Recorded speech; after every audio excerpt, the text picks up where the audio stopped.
है। ये जिस तरह से अंग्रेजों ने मुल्क को कब्जा किया था और इस पर हुकूमत करनी चाहिए थी और की, उसी तरह वक्फ की जो जायदाद है उसको कब्जा करके अपने दोस्तों को देने की साजिश है। कुछ चीज बहुत गौर से सुनिए। बहुत से लोग सोशल मीडिया में एक्टिव हैं और हमारे पास बहुत बड़ा हथियार सोशल मीडिया का है।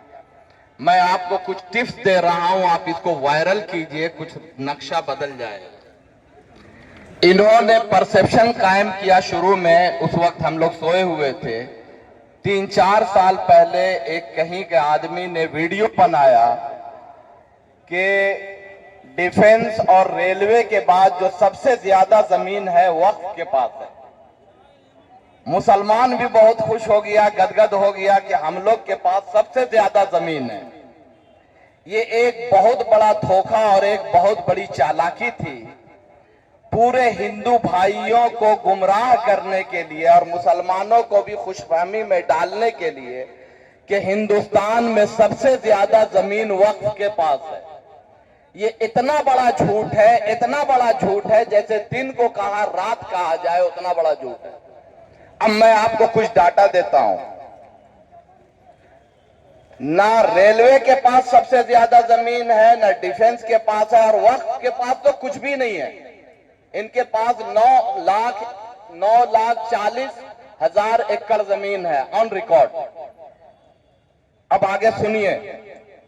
एक 3 से 4% के बीच में एक कम्युनिटी रहती है जिसको हम ईसाई भाई कहते हैं। उनकी जमीन कितनी है कुछ पता है? आप सोच भी नहीं सकते, आपके ख्वाब में भी नहीं आ सकता है। कैथोलिक चर्च के पास 17 करोड़ 29 लाख एकड़ जमीन है। कितना है ऑन रिकॉर्ड? बहुत गौर से सुनिएगा, इसको वायरल कीजिए। कितना है याद कीजिए, 17 करोड़ 29 लाख एकड़ जमीन है। और उसके मुकाबले में वक्फ के पास कितना है? 9,40,000। हिंदू भाइयों के पास जो उनके जो ट्रस्ट के तहत इंडिया में है, जो ऑन रिकॉर्ड है, 20 लाख एकड़ जमीन है। कितनी है? और 4 स्टेट में, सिर्फ 4 स्टेट में, तमिलनाडु, तेलंगाना, आंध्रा और उड़ीसा, जो हमारे इंडोमेंट एक्ट के तहत जो उनके पास जमीन है, 10 लाख एकड़ जमीन है। तो इस तरह का अमल जो हुआ, इन्होंने एक परसेप्शन कायम करके, और देखिए दूसरी बात इन्होंने क्या धोखा दिया, जरा गौर से सुनिए। जरा सा जो आवाज लगा रहे हैं जरा चुप हो जाइए। पीछे जो नारा लगा रहे हैं जरा चुप हो जाइए। अरे साहब यहां मामले बड़ा टेढ़ा है।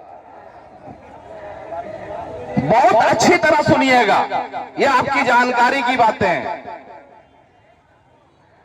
कि हमारे पास जो इनको वक्फ बोर्ड के बारे में ये इल्जाम लगाते हैं कि ये जिस जमीन पे हाथ रख देते हैं बोलते हैं मेरा है। वक्फ बोर्ड है क्या? संवैधानिक संस्था है गवर्नमेंट की। तो मैं गवर्नमेंट से पूछना चाहता हूं, क्या गुंडों को आप बैठाते हैं जो जमीन पर हाथ रख दे और वो जमीन उनकी हो जाए? और हमारी गवर्नमेंट इतनी नपुंसक है कि जिस जमीन को हाथ लगा देते हैं उनको दे देते हैं। ये धोखाबाजी बंद कीजिए।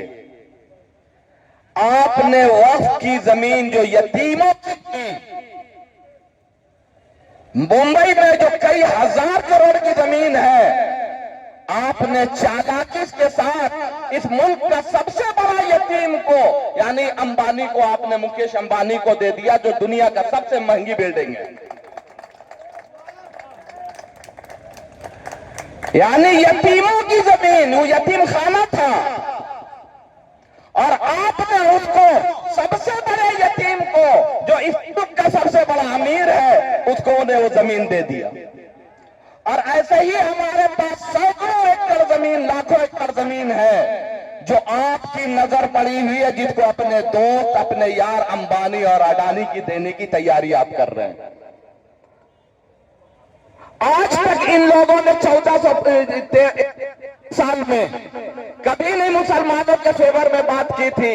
रिजिजू जी ने, जब मैं उनको रिजू जी बोलता हूं, वही है ये, तो बोल रहे थे मेरे सीधे साधे मुसलमान भाइयों, मेरे सीधे साधे, उनके सीधे साधे मुसलमान भाइयों को बहकाया जा रहा है। तो मैं ये कहना चाहता हूं कि ये वक्फ एक्ट जो लाया गया है, मुसलमानों की जमीन हड़पने की कोशिश की गई है। और एक बात और, मैं 1 मिनट 1.5 मिनट में अपनी बात खत्म कर देता हूं। तो ये समझ लीजिए कि ये बोलते हैं कि हम गरीब मुसलमानों को उत्थान करना चाहते हैं। तो आप 10 साल से कर क्या रहे थे? आपको कानून लाने की जरूरत क्यों पड़ गई?